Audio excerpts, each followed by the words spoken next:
Hi, everyone. I'm Nate Miller, co-founder and VP of Data Science here at Unearth. On behalf of the entire Unearth team, welcome to today's Fireside Chat. We're gathered here today to discuss an important question. As a society, how can we accelerate the pace of innovation in the energy sector? And joining me today to help us explore this question is Kimberly, Britton, CEO of EPIcenter, a nonprofit created by San Antonio energy partners, including CPS Energy. EPIcenter propels energy innovation and thought for our global future with a think tank, incubator, accelerator, strategic partnerships, and professional services. Kimberly has decades of experience leading organizations in the sectors of energy, government, and healthcare. Kimberly began her role as employee number 1 in March 2016. In addition to responsibility for the effective administration and fiscal performance of the organization, Kimberly oversees the rapidly growing array of EPIcenter programs. She's led the way to the creation of the nation's first energy incubator and accelerator, with fully virtual programming capability and an accompanying virtual fabrication laboratory. It serves energy-related clients from across the US and internationally. Utilities and other clients engage Britton and EPIcenter to expand their innovation bandwidth, vet emerging technologies, and find solutions to their biggest energy problems. Kimberly and EPIcenter are helping create a new form of collaboration between power utilities, harnessing the collective might of public power in the state of Texas. Here to tell us more about this change is my guest, Kimberly Britton. Kimberly, welcome today, and we're so happy to have you. Thank you, Nate. Thrilled to be here. Looking forward to our conversation. Absolutely. So tell me a little bit. So EPIcenter's mission is to help make the production and consumption of energy faster, smarter, cleaner, and more efficient. Can you help me understand how your customers and partners in the energy sector can achieve these goals?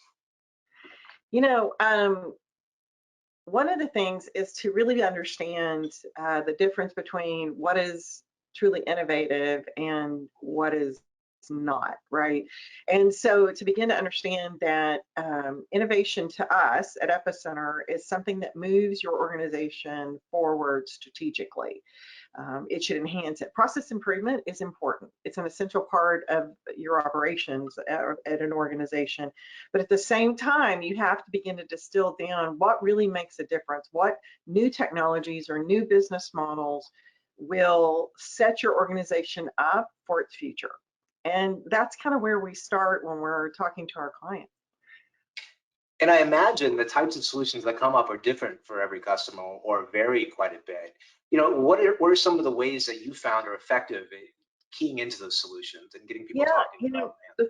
Before we start, because we work both with startups and we work with enterprise companies. So we're talking about utilities or other types of energy companies or the startup companies. And so the approach is a little bit different. If we're dealing with an enterprise organization, we won't even, there's a few things we have to have in place. One, obviously you need buy-in from the top, and you need a commitment to that. We have to fully understand where they're headed. What is the overarching strategies and the economic realities, and you have to understand what kind of regulatory environment are they in. How constrained are they? A private company or an IOU, or are they public? And so beginning to understand those constraints. So within those parameters, then we start to get down to the business of what kind of beginning to look at those kind of technologies in which they find interest. Obviously, on the other end of the spectrum, and it's kind of fun to work at both ends, with a startup, you're really helping them, depending on what stage they're at. We start with some folks where they don't even know if they have a business. And so we help them make that decision. Or is this just a science project? Or do we know we want to have a business, but then what kind of processes and plans, and who are our clients, and do we need to pivot? And then finally, we have a set of folks that are ready to scale. They've got clients, they've got revenue, and we're helping them focus on those gaps. And that's much more of a customized operations. You're absolutely right. It depends on who the company is and what their goals are, frankly. And I'll add this, is that one of the things that's pretty cool about us is because we are lean and nimble, very virtual in the way we conduct our business. Customization is a very real part of what we do. So yes, we have certain set programs, but everything is flexible. I see. Myself, like at Unearth, we started a little bit right before EPIcenter was created, and we've gone through a number of accelerators and incubators and kind of grown up through that process. I'd be really curious to know from your perspective, what makes it an accelerator and an incubator effective in the energy sector, as opposed to some of the other sectors where you might see these incubators and accelerators crop up? Patience. I because energy is a long play, Nate. I mean, you know this. It is. It's not SaaS all the time, although there are SaaS elements. I think we've worked. It's funny. We worked with venture capitalists that come out of sort of that software environment where sometimes you can turn those pretty quickly and expect to make a profit fairly quickly. I think it's a screeching halt of reality check for those investors who are coming in and beginning to experience energy, because the clients, when you realize, let's say it's a utility, they used to plan on a 50-year horizon, right? You might plan a power plant for 30 or 40 or 50-year lifespans. And so to then suddenly say, okay, no, you need to implement something in 6 months or a year has been a challenge. And that's really why EPIcenter exists, frankly, is to help with that expedition, if you will, of the incorporation, operationalizing those kinds of emerging tech and business models. We're trying to speed this up, both on the startup side and on the utility client or energy company side. I see. So much of what you said just resonates with me deeply, just in terms of the challenge of coming from traditional venture capital and then coming into the energy sector and some of the challenges associated there. But the realization and the rewards are so much bigger, right? I mean, these are systems and things that propel everyday life. Yeah. So I mean, I imagine that you're also dealing with people that's in companies and startups that have a slightly different take on what their goals are in terms of reaching the market. Honestly, I think that's one of the things from an incubator and accelerator perspective, and I know my colleagues in this field will share this perspective. Other than the tech, is it good? Is it salient? Will it work? That stuff. And the team, very, very important. Timing.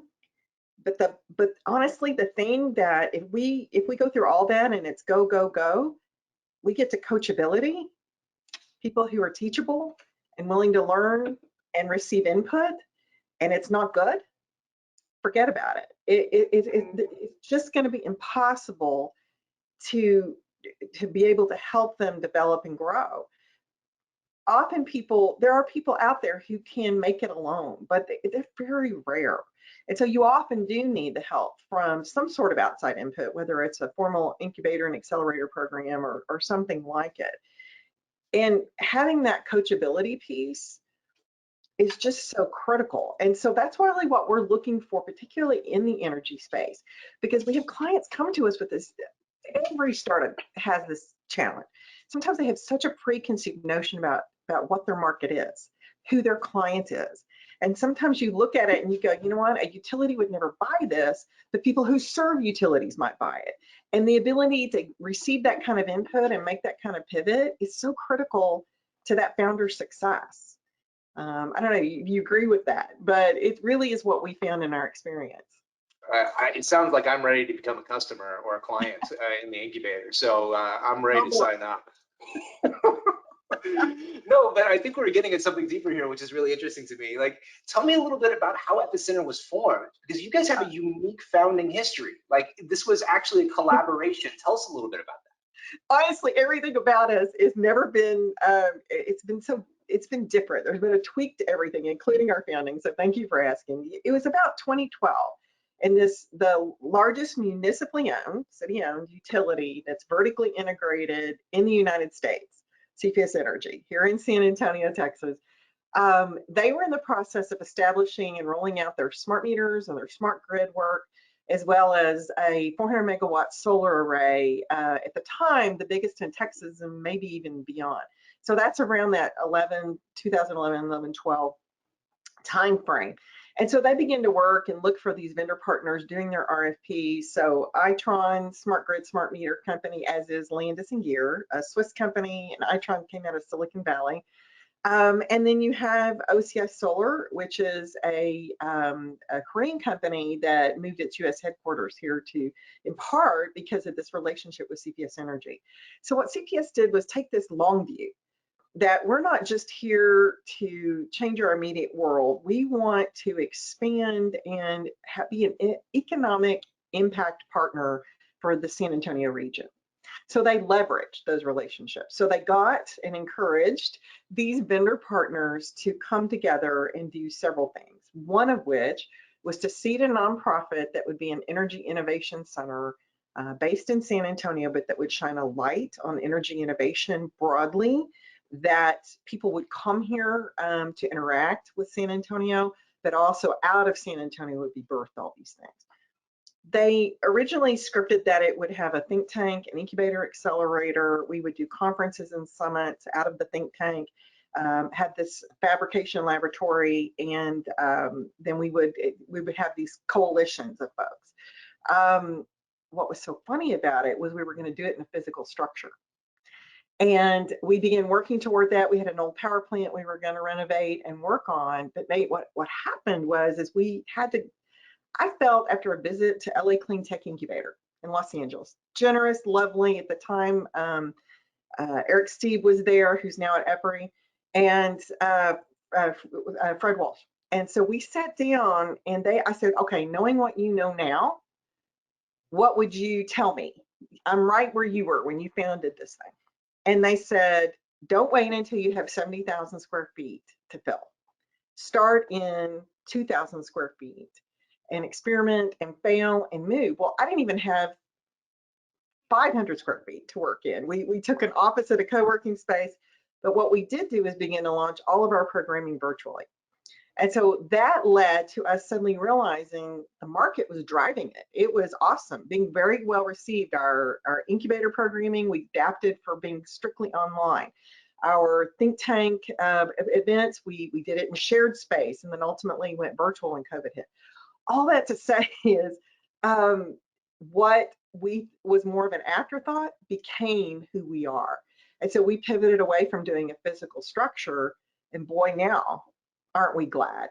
And so those partners, Itron, Landis & Gear, OCI Solar, are still with us. They're still on our board. CPS Energy is on our board, and we're growing now. We're finally coming into our young adulthood, and we're expanding, and we implemented a few other programs. So that's fascinating. So the virtual aspect of your program, in hindsight being 2020, what great timing.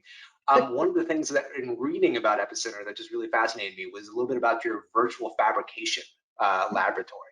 yeah. Tell us more. What do you guys do there?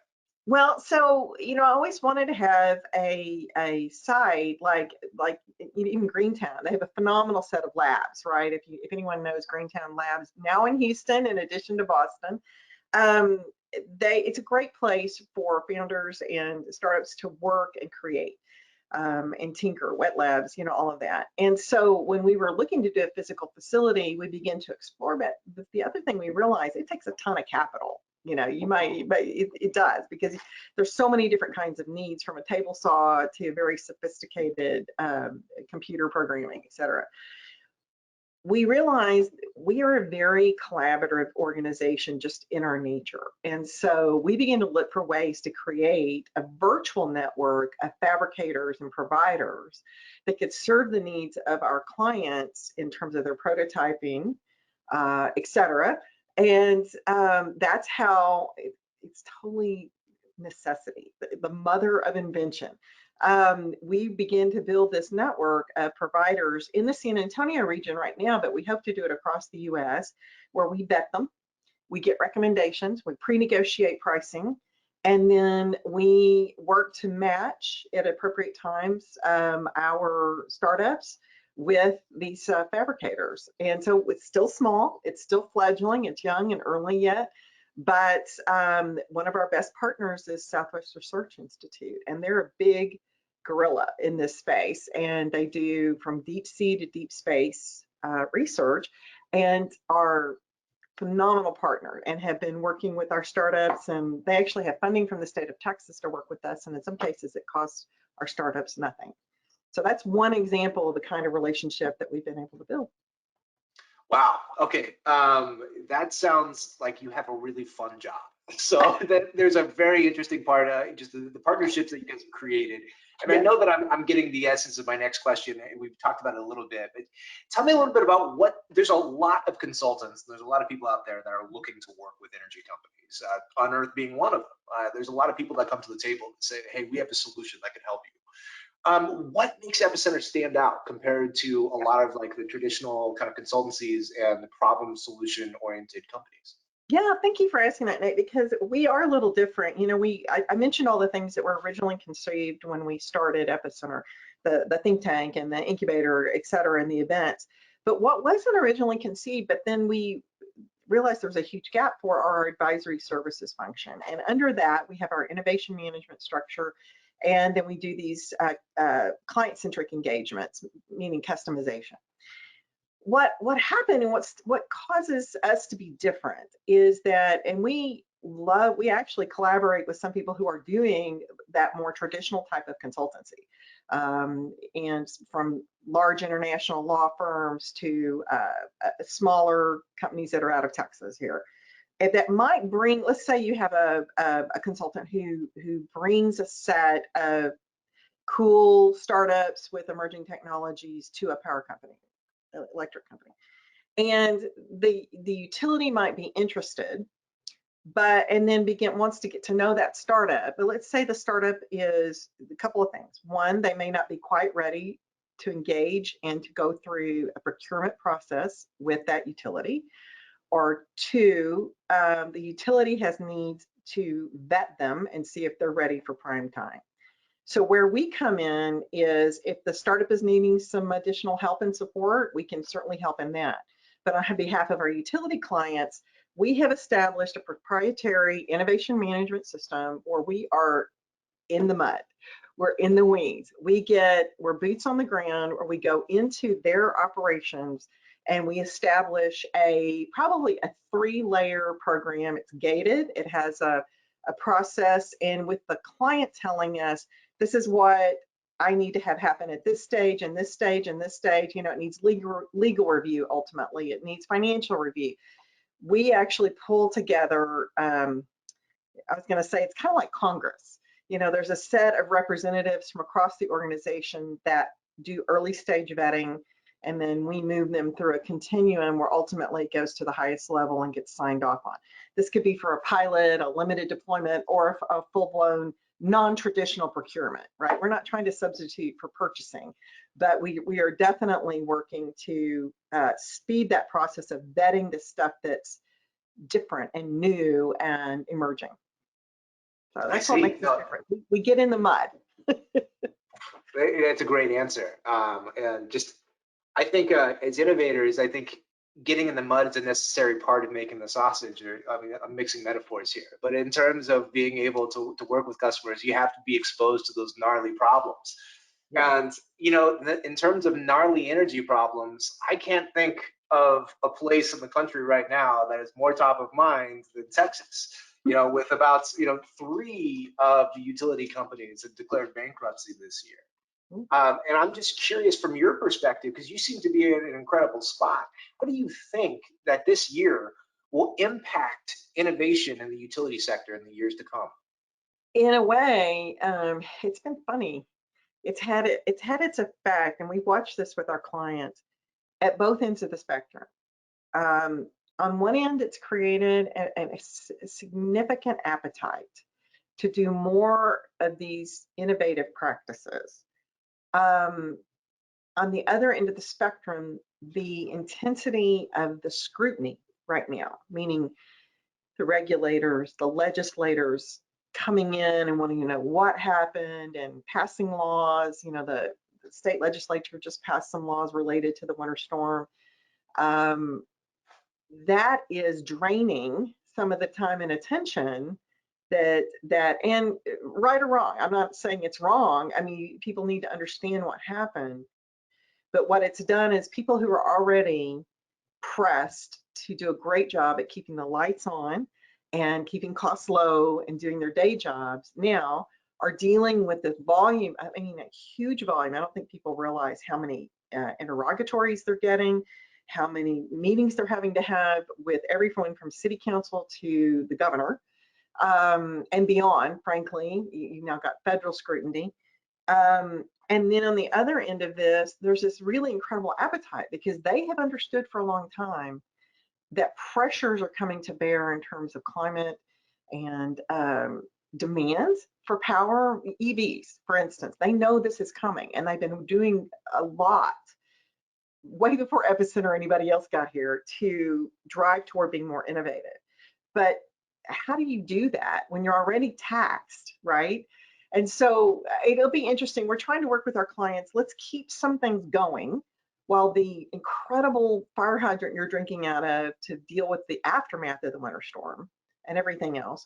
Let's try to keep these processes that we've put in place moving forward in your innovation. And there's definitely an appetite for that. I meet regularly with a set of CEOs from these utilities who are saying, yes, this is really hard right now. We're very distracted, but we've got to keep this going. We'll never do it if we don't keep this moving forward. And there's so many exciting things happening that it's hard. I mean, I really feel for them right now. Media, everything is putting pressure on them. So for the members of our audience, especially the folks that are working inside utilities and working from within to create change, what advice would you give them to keep that eye on that kind of future mission? What are some strategies that you think you see being effective right now? Well, obviously it depends on where you are in the strata, right? But one of the things that I've learned through this process, and frankly through my entire experience, is you always have a set of constraints. You always have obstacles, but you cannot let the constraints, maybe it's leadership, maybe it's lack of money, maybe it's just time, but you have to find a way. If it's important enough to you, then even if it's just in your circle, the area over which you have oversight, figure out what aligns with your organization's strategy and do something to move them forward to that strategy. Sometimes it needs endorsement. Sometimes if you are at a higher level, you are an enabler. Your job is to remove barriers, to give support. Innovation can be expensive, but it doesn't have to be millions and millions of dollars. There are projects that can move an organization forward that are lower. You can de-risk with a process like what we do. Part of what we do is de-risk, right? And lower the cost of pursuing those kinds of models. So, you've got to have a strategic match, you need a little bit of money, you need the right team in place, and you need a high-level leader or two or three that act as enablers and to keep the eye on the prize, even though all these other distractions are happening. That's a little bit that there's more, but that's a little bit. That's some great answers right there. And I'm reminded of mid-century industrial designer Charles Eames, who was quoting on, in terms of bringing innovation and unique style, that constraints are what make the process and the design and the execution of those constraints. And so much of your answer was framed around that, about the constraints of the regulatory environment, like the things that are happening, the things that you can actually affect, and the job of the innovator to be an enabler in there. I think there's a lot of similarity in what you're saying there with just other areas. So I find that very fascinating. Like, no matter what industry you're in, innovation roughly looks the same. There's a lot of truth to that, because frankly, you're challenging the status quo, but you have to do it within the constraints of the status quo, right? You have to push those boundaries as much as you can. That's funny, and you put me in good company with Ames. I'm a fan, but I think so often we excuse our lack of imagination because of the headwaters. I just think all of them are there. And I think the thing that makes EPIcenter a little different is that, and I shouldn't say that, I think one of our core values is that we don't ignore the challenges or the constraints, but we find a way in spite of them. And I think that's really for the folks out there that are dealing with the pressures in the day-to-day that can be incredibly discouraging. But to be able to I am motivated by that kind of adversity. I used to work in retail, and I had a supervisor that gave me a hard time. And I had colleagues, in retail, it's, they're making commission and I was temporary help. I didn't make commission and they hated me. But I made up my mind by the time I left that place, they were going to be nice to me.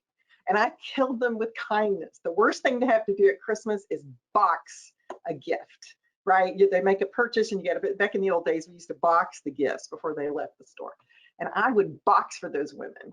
And they eventually were nice to me. And that's part of it, is that stuff motivates me, it fires me up. And that gives me impetus to do it. And so part of our role is to help our clients get fired up, to face that down and go, okay, you're not stopping me, we're gonna keep going.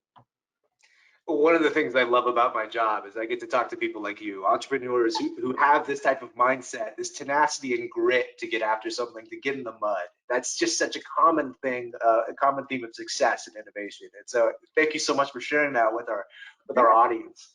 One of the things that you touched on earlier was the topic of innovation management. It's a little bit of a buzzword just in terms of like kind of organizationally and things that you might read in Harvard Business Review or others. I'd be curious to know from your context, because it's often brought up in the topic of organizational change. What does innovation management mean to you? Well, I mean, for us, we literally have a gated process. I mean, we have different things that we come in and put them starting at a gate 0, which is what we would call discovery. You're just going to figure this out. You're going to find out what it is and where you're going with it, all the way through an implementation. And so, but one size does not fit all. But in our case, I'm a strong believer. It's funny, I've worked both in small organizations, startup organizations, and I've worked in big bureaucracies. But I was always a business unit that had a little autonomy within the big bureaucracy. And what I learned was you have to know how to rally the troops and gain support, even if it's just moral support, from the front lines. Nothing can happen if the front lines are not with you. And so our process is really designed to have that frontline point of view. Let's say, I've seen this all the time. A senior VP is at a conference and they meet someone with a really cool widget. Could be a full-blown mature company vendor, or it could be a startup. And they go, okay, we're going to do this. But they have a team below them that knows nothing about it, that hasn't bought in, and their budget's going to get gored in the process. So it's very hard, even though the senior VP has power and authority, if the troops are not brought along with the process, and they may see a problem with that the senior VP hasn't thought of. I see that all the time. So our role is to bring in a process that engages the front line, the middle management, subject matter experts, actually, at the very beginning, even though that senior VP, and this is the part that's tricky with EPIcenter, is that getting those senior VPs to stop doing that. That once they meet that person or that cool idea, that they bring it through the process. Not perfect. And it doesn't always happen that way, but it's best designed if you have the buy-in of the senior person, then it comes through a process where we find out, we get to kick its tires and do all of that. And then it goes up to senior leadership and gets approved. So that's the in the mud part, right? You're retraining the culture of an organization. You're asking them to stretch muscles they've never done before, and to give that lower level a little more, not that they have final say, but they get to go, yes, we want to know more, or this is just not a fit for us right now. And that's what we're doing in that mud part, is that we're kind of making those decisions and sifting through it. So much of what you said was true for Unearth, especially in the early years. We were the shiny widget just in terms of technology, and we'd meet with different companies and VPs and that level, and hey, this is really interesting stuff. But it wasn't until we personally got on the trucks doing sewer inspections. Our mud was quite literally like the sewer systems like around the United States. And so that we're back there with the person who's using the phone, who's navigating the robot to put in there. That was when the real magic started to happen for us, because like what we found was that this voice out in the field was so incredibly important for the entire system. And we found out that a lot of times some of our most important customers weren't the ones that were actually paying us money. Like they could be like contractors or working with other folks in the ecosystem. Nate, that's such a great point, because it actually made me think of a perfect example. We're actually in the final, we're at implementation phase right now of something that came in. It came in sideways. I'm just going to put it that way. And, you know, there's the beginning, and then there's the ones that come at you sideways. That's fine. We can deal with that.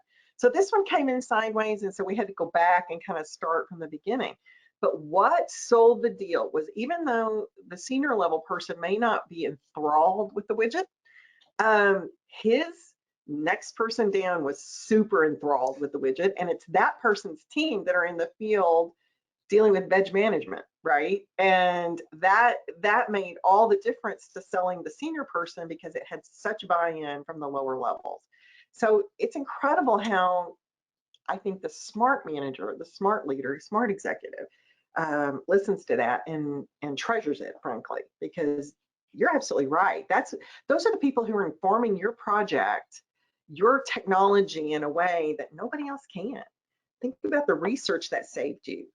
You know, just being and getting their input and being able to adapt with the teams in the field. That's the biggest difference in the world. No laboratory can do that for you. It's true. No laboratory is going to be able to hold up to the real world. Exactly. So tell us a little bit about how innovation management can help utilities prepare for the next winter storm, Uri. Well, so I think that the most important thing about any process that one would put in place to discover, to vet, to look at emerging tech or business models, because I always include both, right? Because I've had people tell me that don't bring me more tech, bring me a way to do business around it. And so both are important. The thing that will help, I think, prepare is that a process that gets a good decision quickly. And sometimes a good decision is no, not for us.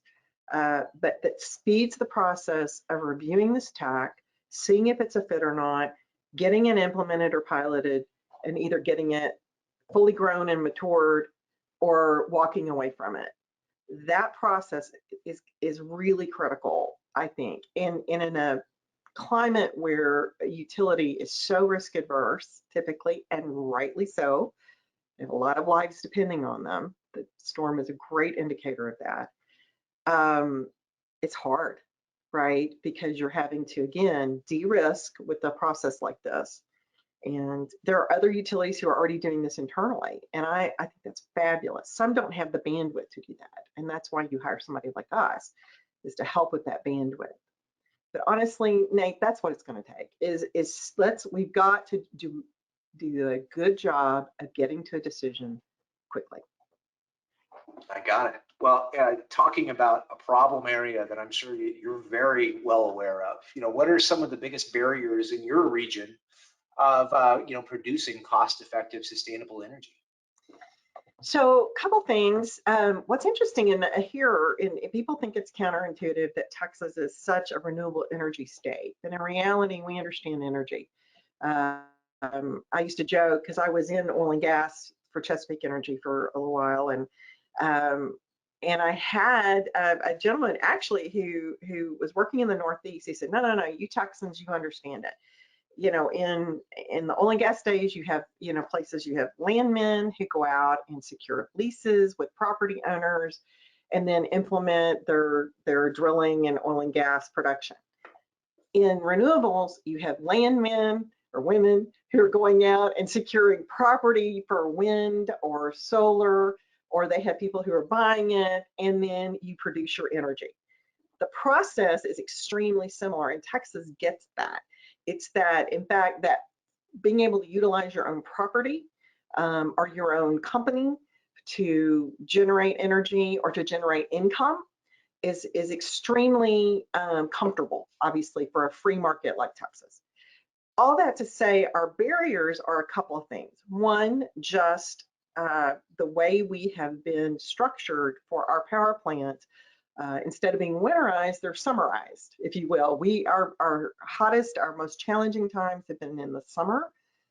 So they're open to airflow and all of that. So there's a lot of conversation right now around winterization and the ability. I put it like this, is that we've been playing a traditional piano keyboard of 88 keys, right? And what's happening is the keyboard, either through demand or through climate events or things like that, is expanding 120, 150, 220. And so now the energy sector is having to push its boundaries to accommodate both ends of the keyboard and to play a wider range. And I think that's really what Texas is stretched right now, because there's a lot of pressure to say, well, fine, so we winterize and then we open them up for summer air. But the truth is that you're going to have to prepare for both extreme events. So that's one issue. I think you'll continue to see renewables are on a steady increase. Workforce is a huge issue here. I'm sure it's a huge issue elsewhere. EPIcenter is being called upon to work more with its utility clients to focus on retraining for the purposes of renewable energy jobs, because their workforce is not ready. And they don't have enough workforce. Even if that workforce was ready, there's not enough of them. And so that's one of the areas that I think is going to get really interesting. And I'm hearing that from a couple of different sectors. Those are just two big challenges I see. Regulatory, we're gonna have to figure out within ERCOT and our PUC how we manage this two-way grid. Obviously, there's some regulatory systems that could be enhanced. We've talked to ERCOT and they say to us, look, you tell us what you want to do and we'll work to get the stuff in place. But the challenge is that getting large scale, utility scale storage and so forth implemented can be expensive and challenging. And so, but it's happening. And so as the costs come down and the implementations and the commitment to them go up, TPS as an example has 900 megawatts of energy generation, firming capacity and storage out for bid right now. And so I think you're going to see more of that, more utilities in Texas committed to that. So that's a long answer to your short question, but there's lots of challenges right now in this area. Well, those are usually the best types of answers, so I appreciate that. You know, it's really incredible just to hear again just the consistent challenge just of the labor market and the shortages there. Our own Dr. Ryan Edwards on our team gave a really great presentation earlier this year just about some of the challenges of finding you know, the folks to do the work. And Right. increasingly, because those people aren't available, as a society, we keep looking more and more towards technologies and new innovations to kind of get us out of this. And my question for you is, you know, what are the energy innovations of the next 10 years that you're looking at as being the most kind of viable solutions for some of the problems that we're facing in the United States right now? Well, I think clearly you've got to have larger scale, cheaper storage, energy storage, right? And then we talked about that before, but for you, that might mean data. But in my case, I'm looking, data is important, but data analytics to better understand in real time what your grid is doing and what it's not doing. Those are going to be important. Cybersecurity, we actually are part of a coalition that is working on a workforce component to train additional people in terms of the cybersecurity space and the energy space. That's one of the sectors that the federal government is very interested in and that our local folks are working on a national scale. But all of those are some of the things that I see as being critical components of where we're headed next. So. Yeah, and I know that some of these things that you've mentioned, you know, are a big part of what's taking place in the seventh largest city in the nation, San Antonio. And I was curious if you could share with us a little bit about how San Antonio is addressing the challenges of powering a modern city.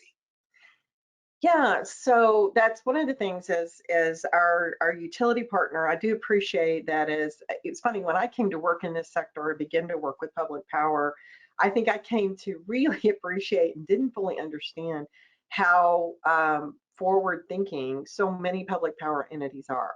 And since then, I've gotten to know several, not to say that IOUs are not, but you would kind of expect that, I think, in an investor-owned space, right? Rightly or wrongly, that was just my experience. And so as I've gotten to know the folks at CPS Energy, you know, they have a good sized territory where they provide power. And I think they started with credit to former leadership and current leadership to think about the future. Our city has been growing, our region has been growing rapidly. We are the 7th largest city. And to make sure that we're prepared for the future, they've been taking steps all along. Behind the curve, many utilities are, but this idea they're fully implemented in terms of their smart grid and their smart meter, et cetera. Now it's a matter of seeking to fully engage with the information that's coming in and to continue to add to those things. So it is a challenge. What I love is they too are very collaborative in the sense that our transportation system, our water system are all municipally owned. And so there's an incredible opportunity to engage with one another and to benefit from like the use of data in a much more global way. The city is trying to be very deliberate about enabling that and understanding it. And so I think from that perspective, we still obviously have a long way to go, but there's a philosophy here, I think, of cooperation and aspiration that will take us very, very far. So yeah, it's a challenge. Our highway infrastructure is challenged, as are some of our systems. We're as old as New Orleans. A lot of people don't realize that. We've had our 300th anniversary, so you've got some infrastructure that's clearly needing to be, I don't mean that things have been around 300 years, but we're an old city. And so we've got lots of like flooding control, those kinds of things that affect the power sector, like they do everywhere. So there's some challenges ahead, but I love the group that we're working with. I feel like we've got some really great leaders in place who are looking at the future and doing their best to take us there quickly. That's great. No, thank you for that background on there. And I'm excited Sure. to see the future of energy in San Antonio. A little bit earlier, you had mentioned the importance of data and understanding what's going on in the environment around us. And specifically, I'm curious from your angle, why is forecasting energy demand so difficult? What is the data that we need to build these more resilient critical infrastructures? What is it we don't have? Well, I will tell you clearly, I'm not an expert in this. That's not my area of expertise. But the folks that I deal with, there are a couple of things that they tell me. Is that one, we actually have a startup that we're doing an implementation right now with client that does this day ahead forecasting. And because I just think that one, the amount of data that's coming off those meters, even in the intervals that are, you know, not always that quick, but they're coming in pretty quickly. It's just so vast. So how do you slice it and dice it? I mean, almost it's day one when I entered the energy sector, there were conversations about how do we deal with all these mounds of data, and then add to that privacy concerns, right? And entities being pressured around how much data do they share, how do they scrub it, what do they scrub, who owns the data. There's so much conversation around that in the utility sector, in my world anyway. I have startups who desperately need data. I literally today had a meeting about a startup in order for them to do what they need to do for the utility client, they need data, but the utility is still figuring out how much and what data can be released to the startup who needs to serve them and their interests. So it's just so complex and big, but I do see that we have some other startup clients who are doing great work in this space. As I said, the day ahead forecasting, the data analytics, and I will tell you that over the last 18 months, the amount of startup activity we've seen in terms of companies wanting to do data analytics for utilities, I would say has tripled easily. The volume we're seeing in terms of deal flow, both because we have startups that we don't even ever serve in our incubator who are vetted on the advisory services side, right? So we might see 30 of those. The one, it's grown exponentially, the amount of data analytics folks that are out there right now. Big business, or at least it's trying to be. So No, that makes a lot of sense. It's so fascinating that, from our angle, one of the things that we see is a lot of times companies either have no data or not enough of the data that they want, or they're swimming and deluged in data, and both Yes, sides can be equally bad. yes. Right? If you're not able to extract the information from that, it's going to be, you might as well be in the same spot. But it's just so fascinating, and also just nice to hear that, that's something that's pretty widespread. Just a challenge that in general, that society, we need to be better aware of, and creating value in organizations that can help harness this information. Well, and I think, clearly utility industry is not alone in this, right? They're not the only ones dealing with mounds of data that they need to make useful. The thing I hear from smart meter companies is that there's a lot more their smart meters could be doing if their clients could figure out and find what they're really wanting to see and take the time, have the time and bandwidth to work on it with them. And there's just some of that, it's just that's another constraint, right? It's their ability to, because that's a very it's not necessarily complex, but it's a protracted process. Sometimes you've got to do planning, you've got to get in a room with people, there's got to be work done around that. And that's one of the things I've actually heard from the vendors saying, we could do more, we could absolutely do more. It's their ability to take that on internally and work on it. That makes sense. So, you've been helping entrepreneurs succeed for over 5 years now. How has the advice that you give entrepreneurs changed since the pandemic, or has it? That's a really great question. I don't know that it has changed. Their their needs have changed a bit, because the pandemic did this to all of us. Business development is an uphill climb in a way that it already was, and then you add everything being virtual, right? You can't go see people at conferences as easily and all of that. So part of it has been helping them find ways to improve their organization, even when maybe they're not getting in front of as many people as they really need to. So we worked a lot in terms of trying to take this time to dig down deeper into maybe their business plans, or to work on some deficits that they would have more time to focus on. And I think that's really what we encourage them to do. We actually implemented immediately, almost by June of last year, we had a series of, I think, 12 webinars that were geared specifically at our startup clients to help them work through everything from their own mental health to some of their business challenges. And then as a result, and all of that's virtual, obviously, my husband, he's an executive coach, actually did a session on entrepreneurial self-care, because it was becoming, as you know, everyone's been very stressed and very challenged by this, especially entrepreneurs. Then the thing that's come out of that is that our team is now implementing a founders roundtable just for the high level founders of our startup, so that they can begin to get together and do a peer group, kind of like there's a lot of CEO peer groups, and to begin to do that on an ongoing basis, so they can kind of get advice from each other and support in a way. Other people do that sort of thing, but they don't always do it for startups. And so those are the kinds of things that have come out of that, that even though those virtual webinars may or may not stay, this kind of work will.